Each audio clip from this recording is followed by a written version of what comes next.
Dishani, explain the vision behind Voice of Image. When we were thinking about Voice of Image, actually that period was so difficult. The difficult means that to express what you want to express the way you want. So then we were really thinking how we can overcome those challenges, and when we were thinking this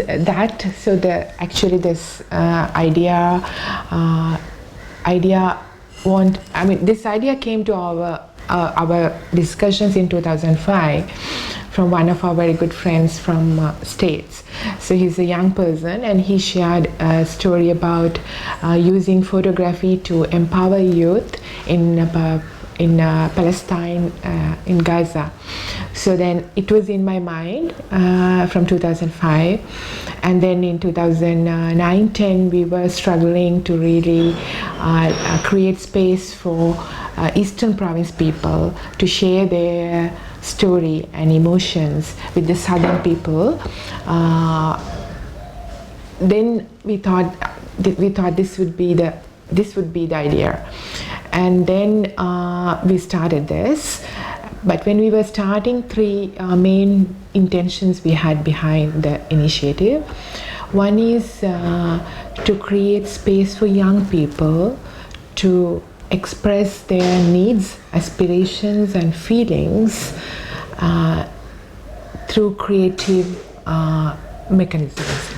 And second one is in Sri Lanka, so we have gone through main two youth uprisings from the majority Sinhalese community side, JVP, and that uprising from 1971 to 89, and then LTT from the minority Tamil side, and both are so violent. And so what we realize is that in Sri Lanka we are not taking much effort to introduce non-violent methods to youth to express what they want to express. So then it's very easy to take the arms and express what they want to express. So we thought to give the camera to their hands, and then the second one is to introduce this as a non-violent communication method. And then the third one is because CPBR is exploring possibilities to initiate dialogues within and among and between people, and we are exploring different ways how we can initiate this dialogue and familiarize the culture of dialogue in problem solving as well as conflict transformation, peace building and reconciliation. So we really wanted to explore possibilities how images can use to initiate dialogues within themselves as well as between people as well as among people. So those are the three main intentions we had when we were starting the initiative. And then the fourth one came to the process when we were thinking about it. That one is how we can bring communities together to really understand each other and to empathize each other through images. So those are the four main intentions we had when we were starting. Dishani, can you explain what is the intention behind the dialogue groups you've set up, including those in Gaul and in Anuradhapura? When we were thinking about interfaith work in 2002, our main objective was to initiate a dialogue with Buddhist monks, because coming from Buddhist community, me and the other co-founder of the organization, Professor Jayaweera, so both of us we were coming from a Buddhist community, and in that period, most of the peace building organizations headed by or Sinhalese Christians or Tamils or Islam people.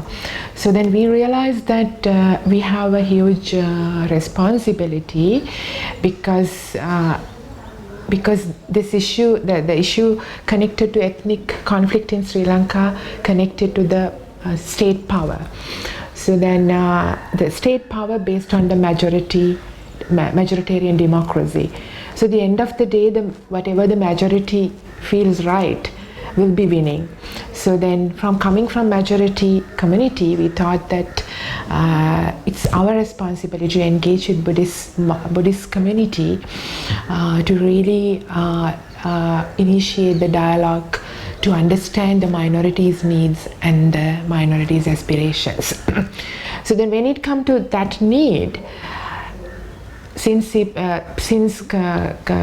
Lanka is like 74 to 76% of population coming from villages. So when it comes to villages, other than the education and media, the main institution shaping up their mindsets and stereotypes or whatever is religious institutions. So we thought that's the main rationale behind the Interfaith Dialogue Program, to initiate a dialogue with them, to approach the communities. So being a secular people, me and Jay, not religious. So that's one of main advantage we had to really build a very beautiful relationship with all 4 religious leaders, because we were so open to all 4 religions, even though we born as Buddhists. So first initial stage, actually, we really focus on Buddhist monks to really understand their thinking and their needs, and why they think that this country belongs only Buddhists. So then it's really rolling up to start to form the other 3 religious groups also, and then we started the interfaith program. So if I'm simplifying the intentions behind the Interfaith Dialogue whole program, one is to create space for religious groups to really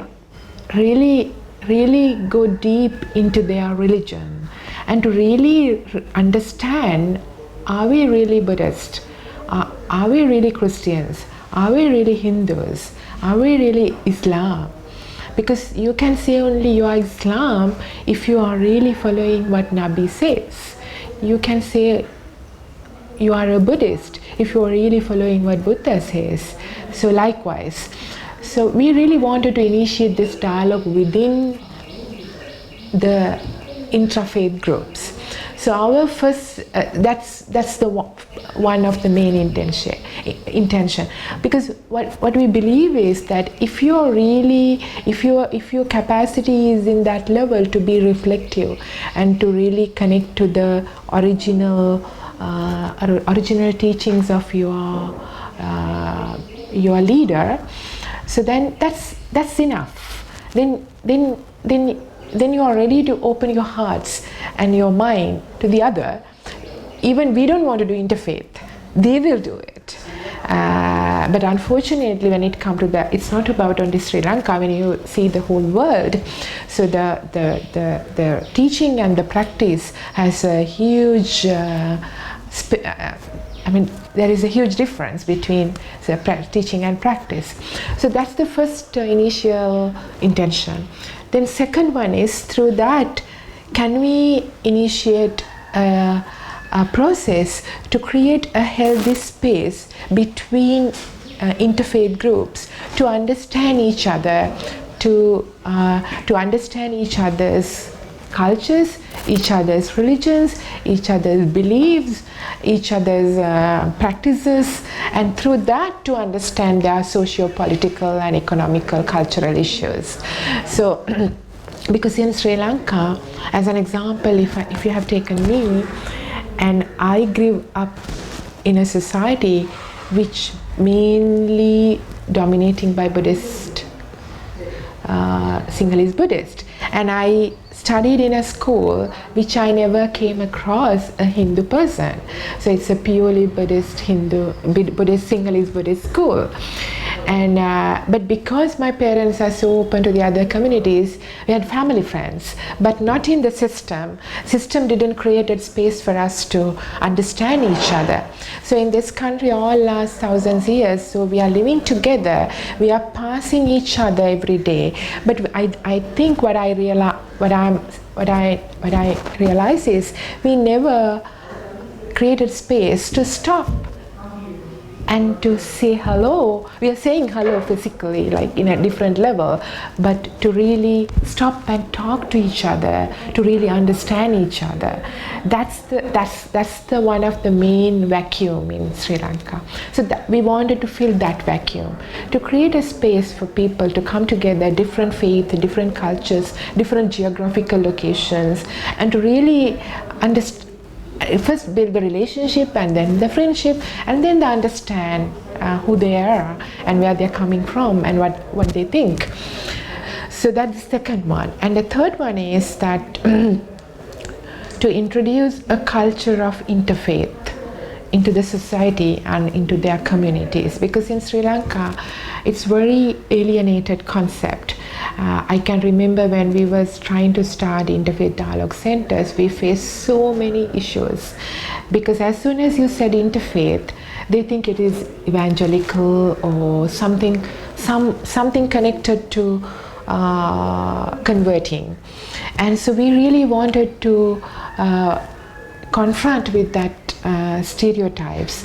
So what I realize is, when the process is going on, just introducing this interfaith concept itself is a challenge.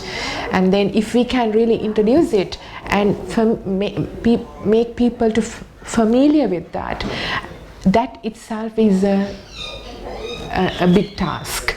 So that's what we realize. And then the third, I can say, because we never CPBR is very, very process oriented, very organic,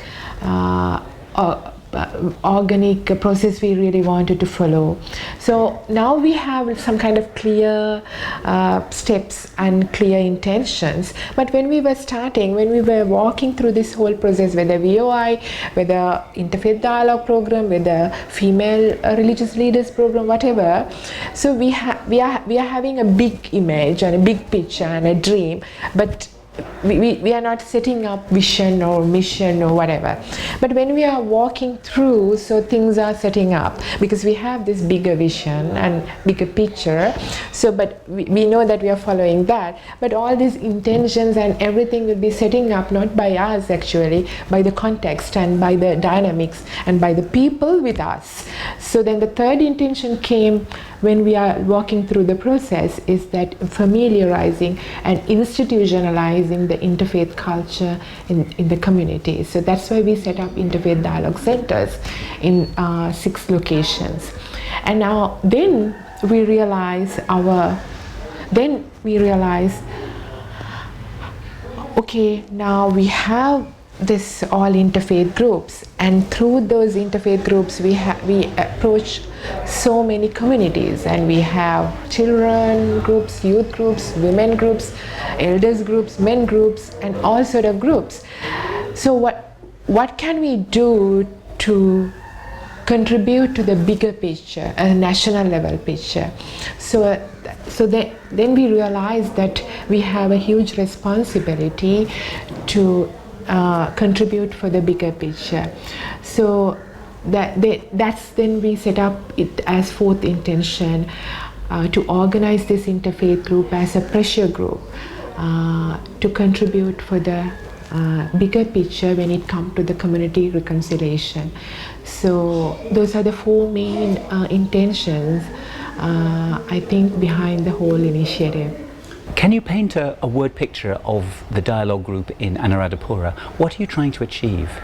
If I'm putting it to an image, so I would really like to see that Buddhist monks and Maulavis and Christian fathers and Hindu Gurukuls are coming together and discussing their issues which they are facing in their communities as a community, not as religious, drawing those religious lines, as people who are really have a huge responsibility to support to communities to transform their issues.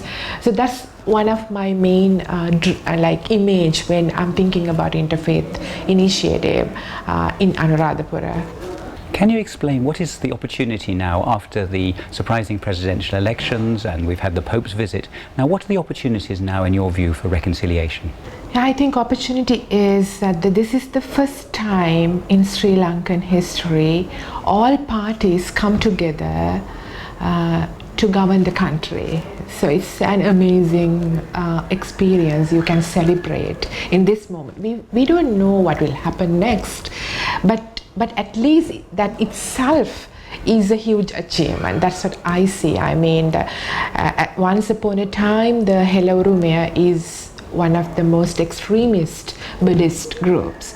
Then the TNA representing the other end, when it comes to the Tamil rights, one extremist group. So today they are come together and sitting in this executive committee, state has taken step to form an executive committee as an advisory committee for the government. So I think it's a huge step. It's a very brave step. So all the political party leaders are in that committee, and I think that's the first time it's happening in this country. I think that's the first step towards reconciliation, because whatever the end of the day, the whole war focus, not asking food, not asking water, not asking shelter, they ask power. So then we need to somehow identify a beautiful mechanism to share the power. So while protecting the other elements asking. So it's a real conflict transformation moment. That's how I see, because I can see that they're trying to find win-win solutions. I don't know how when it comes to the practicality how it will be operating, but as an initial step, I see it's a huge opportunity. And then the other thing is that in my last history, honestly, I never supported to any political party or any president, because I'm coming from a background which really frustrated about the whole system. So, but the new president, actually, I started to have some kind of good feeling, because his first speech he has done, he said, "We won the war, but I think we lose." So, being a Sinhalese Buddhist in this country who is coming for an election as a president with a person who is so powerful, and with a person who is really promoting the Sinhala Buddhist hegemony, and that coming as a rival of that person, saying this, yes, we won the war, but I think we lose because we were not able to address anything. I think it's a real brave statement. That's the statement not anything else. That's the only statement I convince myself. Okay, whatever I can do to support, I have to, because he is brave enough. At least one man in this country from Buddhist Sinhalese community ready to say that, being a politician. So I think that kind of genuinity, I saw it, but I don't know where this goes. But at this moment, I'm hopeful. The main thing is the space we are getting to work freely. So we worked, but we have gone through so much, and we were afraid, actually, to do peace building in this country. We tried our level best to be, if we can be 100% low profile. That's what we want to do. And even this interview, I will say no if this didn't happen. So, to do whatever you want. To to do things, you need the freedom. I mean, freedom to think, freedom to design, freedom, you need freedom to implement those things, you need freedom to express your whatever you feel. So those are the first elements you need to do if you are really honest in do reconciliation or conflict transformation in communities. So we didn't have that. We tried our level best to do things, but in the same time to stay in a safe zone. But now I think we are so like so confident to do everything what we plan to do. As an example, so we were planning to do a people's forum to present all the community recommendations for reconciliation to state and the other national level actors. The very first time we are planning to bring all the interfaith groups we work so far to a one place and to present their recommendations. That kind of thing didn't happen in Sri Lanka in past history. So it's first thing. So but we were so afraid to do it in in November. We planned to do in November, but we thought we had to take the risk. We are doing this, but now we can do it exactly the way we plan. We are planning to even invite the heads of states, and then people can hand over it to them. So then the legitimacy is there. So we have this trust, and I think the trust and the freedom inside you and within the society, and readiness to and government and the state is, we feel that they are ready to accept our agendas, our programs. So those are, I think, really important when it comes to peace building and reconciliation in this kind of environment. When we were starting our work, when we are strategizing our long-term process, so we strategized it till 2012, but I think because of the past context, political context, we had to extend it till 2015 because we had to slow down our work.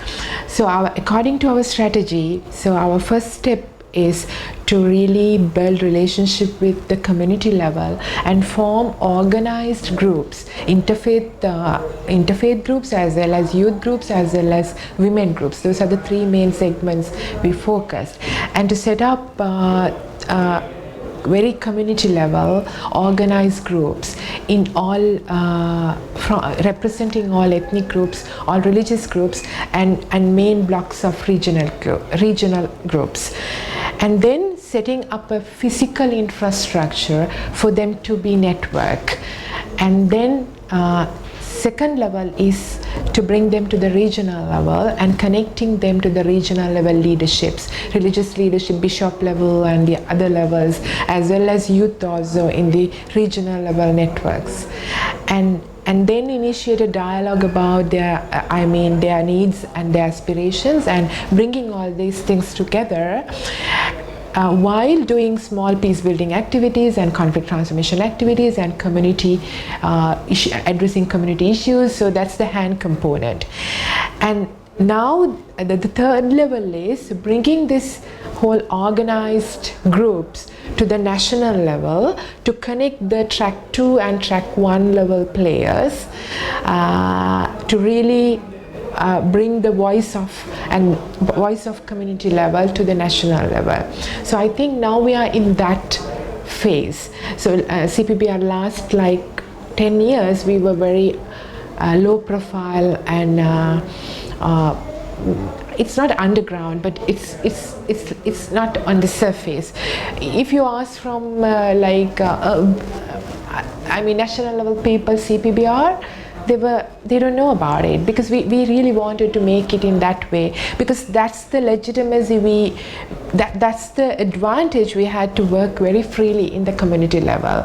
So because communities are not much trusting NGOs either, so we mostly going as individuals like Dishani, like Jayaweera, and CPBR is not like that famous. So we are building relationships as individuals, and we really build the trust. Then CPBR will come along with that. But now I think we are in a real good moment to build our profile, as well as it's not CPBR profile, it's our work profile. So so as you said, so the strength we have is that we have very organized and real solid group of people in the community level. It's our own community, like CPBR family, like CPBR community, and we can now bring as well as in the same period we develop a relationship with the national level organizations as well as individuals as people. As an example, the other co-founder, Professor Jayanta, as Professor Jayanta, he invested his lot of time to build all these networks. And then what we are trying, I invested my time as much as possible ground level. So now, like both of our energies we are planning to bring together, as well as I invest a lot of time in the international level also to build the relationships and the networks. So now our dream is in 2015 and 16 bringing international level, national level, as well as the community level, these three strong elements together, and to come up with the advocacy campaign, and then start and as a national coalition to implement that advocacy campaign. So that's our dream. Can you outline the problems as you see them of intolerance and explain, do you think it's true to say that the communities don't really know one another here? So I think when you talk about the root causes, it's there are in different levels the root causes connected. One level is political level, the other level is social level, the other level is economical level. So when it comes to the economical level, it's common for the whole country. But when it comes to the political and the social level, again it's common, but it's more focused to minorities. So I'm not going to talk about political level because there are so much in media and all the levels. So I would really like to focus social and cultural level. So when it comes to the social and cultural level, this country is so polarized. I think from the day, now I'm 46 years, and from the day I know the country, it's very polarized. So even our villages are Muslim village, Tamil village, and Buddhist village. Like, yes, some Christians are living in Buddhist village. So there are Christian areas. So even though there is a thin line between those two villages, we pass each other, but there is no space created in an institutional level or an educational level or any level to really sit and understand each other. But our parents are saying that they had friends in this and blah blah stories, but I feel like they're just friends. But when it comes to the real hardcore questions, they are not ready to share anything with them. They are ready to accept them as like, yes, we are Sinhalese Buddhist, yes, you are Tamils and you are Muslims. So the relationship is this. And so until you are ready to accept that we are friends, but the moment they are started to say no, we are equals, and when they are try to behave in that way, then I think the friendship gone away, because the understanding is not deeper. So I think the most needed thing is creating as much as possible spaces to people to come together and to understand each other in a different levels. First, yes, surface level, and then how we can go into deeper level. So that's what we are really focusing. And if you can do that, I strongly feel that the people will do the rest. Dishani, how important is film as a tool to support reconciliation? Based on our Voice of Image initiative experience, what I realize is images can do amazing. Images means the visual literacy can play an amazing role in this relationship building and understanding and empathy development process. So when whatever the visual media can do so much in this society. One thing is, one main reason is, we are coming from a culture which not much familiar with dialogue. Either we are debating, or either we are avoiding, or silent 100%. So sometimes I feel like when we are sharing also, is that really true? So because this culture is really supporting us to hide it's very contradicting. In a way, we are emotional, we are ready to cry, we are ready to, like, very colorful, very emotional, but in any other way we are very closed. So, but this, as a universal truth, this visual literacy really can create space for people to open up. So that's what I witnessed over last 15 years, because films we used every time in dialogues and discussions and workshops to initiate a dialogue. Because when you watch something, any person, whatever the level, whatever the intellectual level, whatever the social, cultural level, economical level, they something coming to their mind, and then they have something to say then.